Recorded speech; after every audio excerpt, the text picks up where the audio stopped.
Welcome to the Dixie Belle YouTube channel. My name is Amy and I'm from the channel Flip It Furniture. Today we're making over this cabinet. It's a super beautiful ornate cabinet that I found at the thrift store for only like $15. I think that by opening this, it used to be a DVD case. I do know it was made in China, it was mass produced, and it's not real wood. So the first thing I needed to do was clean the piece. I used my Dixie Belle's white lightning cleaner. For some reason I didn't catch that on film, but I did thoroughly clean the piece with the white lightning cleaner and my gloves. And then after that, I went through with some water just to make sure there was no cleaner residue left on the piece. Because this is not a wooden piece of furniture or veneer, I might have some trouble with adhesion, so I'm using Dixie Belle's bonding boss in clear. I add a total of 2 coats of bonding boss and then I wait about 2 to 4 hours in between. I think I waited 4 hours. I went and did something else, then I come back and I add my next coat and then I wait 24 hours before applying my paint. Now this is gonna ensure that my paint's gonna stick to all those details. And I don't leave it all lumpy and clumpy like that. Once I've got it applied, I take another dry brush and I just kind of get rid of all of those clumps. Now, if you've ever struggled with blending and you want there to be a really unique design on your piece, I highly recommend checking out the Dixie Belle Big Daddy brush. That's what I'm going to use to apply my paint. I'm using the colors Buttercream and Savannah Mist. I wet my brush with the mister, and the key to this whole entire thing of not getting any brush strokes and having a really gorgeous blend is making sure that the colors are separated on the brush and then using your water mister. That's most important. I mist the entire section before I paint it. I mist my brush, and that really helps with getting a gorgeous brush stroke free finish. Now this is only my first coat, so I'm not being super specific on where I want to place the white and the blues. I'm just kind of trying to cover it all, and especially because I have all those raised details, I got to get in all those like cracks and nooks and crannies. So I'm just getting the paint on the piece for my first coat, and then during the second one I really pay attention to placing the white and the blues. But I'm telling you, this is the easiest way to get just a really cool effect with your paint. It's like a blend without, having to use a million different brushes. I just keep them separated on the brush. If they start to get muddy, if the colors start to go together, just wipe it off with a rag and make sure that on your plate or whatever you're using on your palette that the colors are still separated. Now, if you've ever watched my videos before, I love to do a 2-color sort of blend on the tops of furniture. I just think it gives such a beautiful effect. And I really think that this is one of the easiest ways to get that. And if you're worried about the bristles on the brush being so much like a chip brush, they're really not. They're pretty soft. And if you spray your water with it, you're not gonna have any brush strokes. So don't worry about the brush strokes from the bristles. I think it's like a giant premium chip brush. So the bristles are soft and smooth. And look, literally it's that easy to get that look. It usually takes me quite some time to paint a piece of furniture even this size. But with this brush, I was done in like 20 minutes. I'm not even joking. And I feel like it gave it such a special effect. It gave it such a special look. So if you haven't tried this, give it a try, but make sure you got your water mister next to you. But if you're looking to add some texture, then don't use your water mister so much.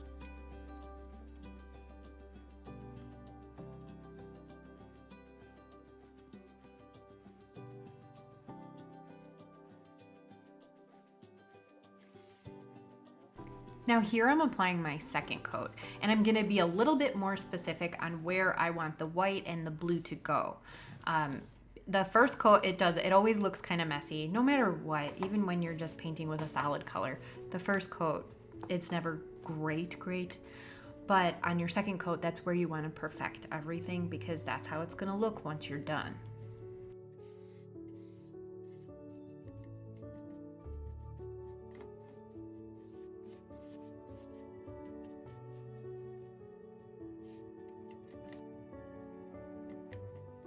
Now, since this is my last coat, I am taking a dry brush and I'm just kind of feathering it along, making sure that there's no globs because I have so many corners. I don't want anything stuck in the corner.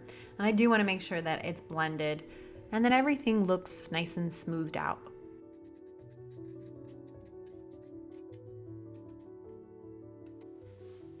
And once that's dry, now I'm gonna add burlap to all those raised details. So for this, I'm dry brushing. I'm using my premium chip brush and I'm just loading a little bit on the edge of the brush and then I wipe most of it off because I don't want there to be too much. I don't want this paint to go all over the piece. I just want it to go on those raised details. Now for these raised details, there's actually going to be 3 steps we're taking. So the first is to cover it with burlap. I'm not completely covering it. You can still see some of that white and blue, but I'm giving it, I would say like medium coverage. And then I even have my rag that I'm going to rag some of it off, just wipe it off. These steps are gonna give it such a beautiful look. It's gonna look antiqued, it's gonna look aged and old and just gorgeous.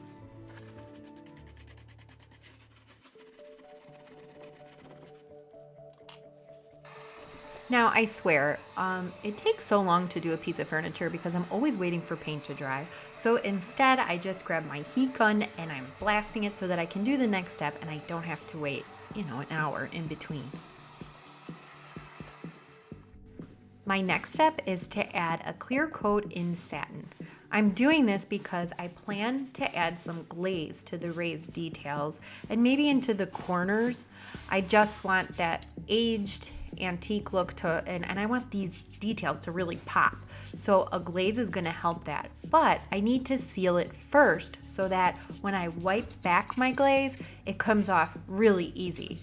The chalk mineral paint is porous. It has a matte finish, so the glaze will stick onto it, and when I try to wipe it back, I won't be able to remove it.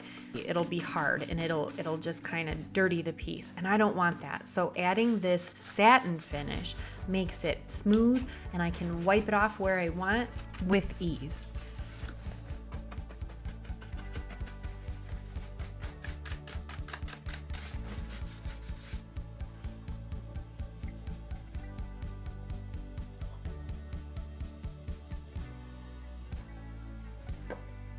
As you can see, I'm taking this glaze and I'm gonna cover that entire area. And feel free to use your water mister if you feel like you're taking a really long time and you wanna kind of, reactivate that glaze. It doesn't reactivate, but the water does help to just keep it wet. Because I am taking my time to make sure that I get it in all the little creases on that flower in the front.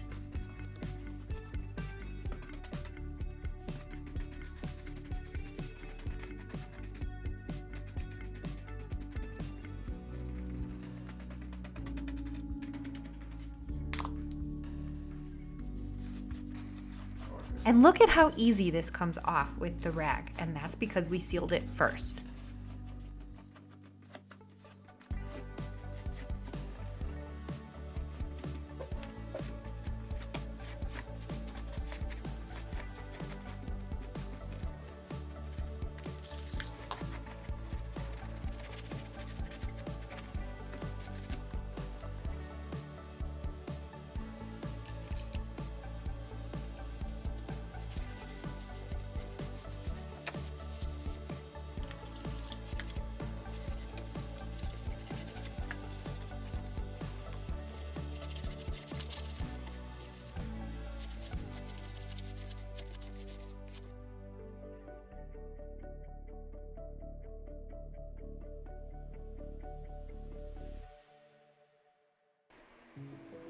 Now for the last step, I'm gonna dry brush one more time. I'm using Buttercream, I'm using a thin chip brush. Again, just like I did with the burlap, except I'm being a little bit more precise on where I'm adding the buttercream. I want it to be more on the outer edges and mostly just the raised details.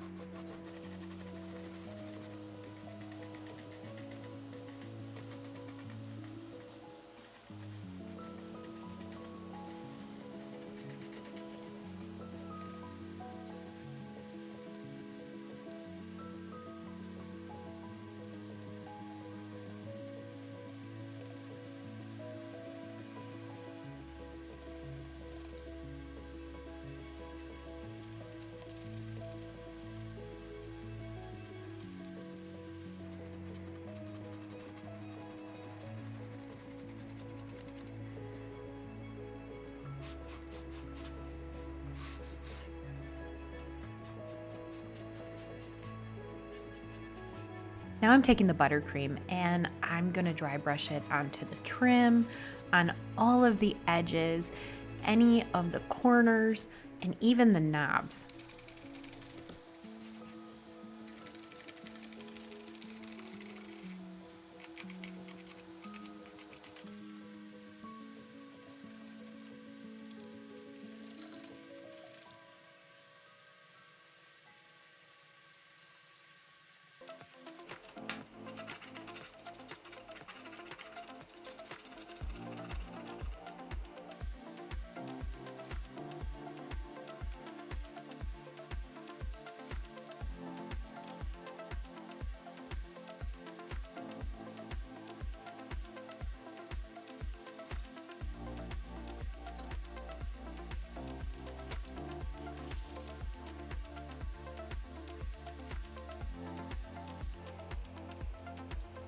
If you were looking at this piece once it's all finished, it looks like it was so complicated to get here.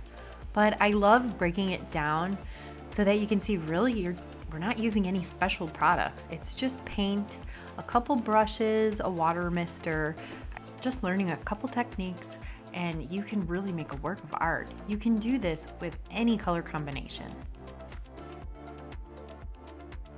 And for the very last step in the whole entire makeover, I'm gonna seal the piece. I do this to protect it. We're gonna add 2 coats, waiting 2 hours in between the coats. And I'm using the Dixie Belle Clear Coat in Satin.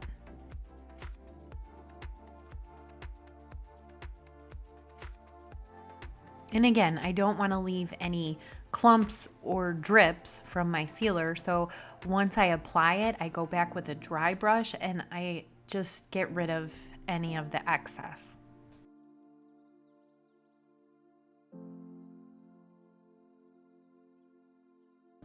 Here's a reminder of what we started with, and here it is today.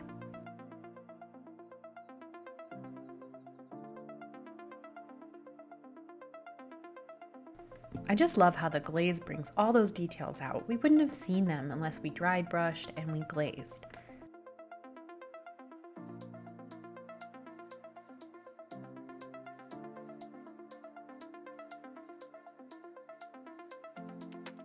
I really hope you enjoyed this video. If you did, I would love it if you hit that like button and consider subscribing, and I will see you next time.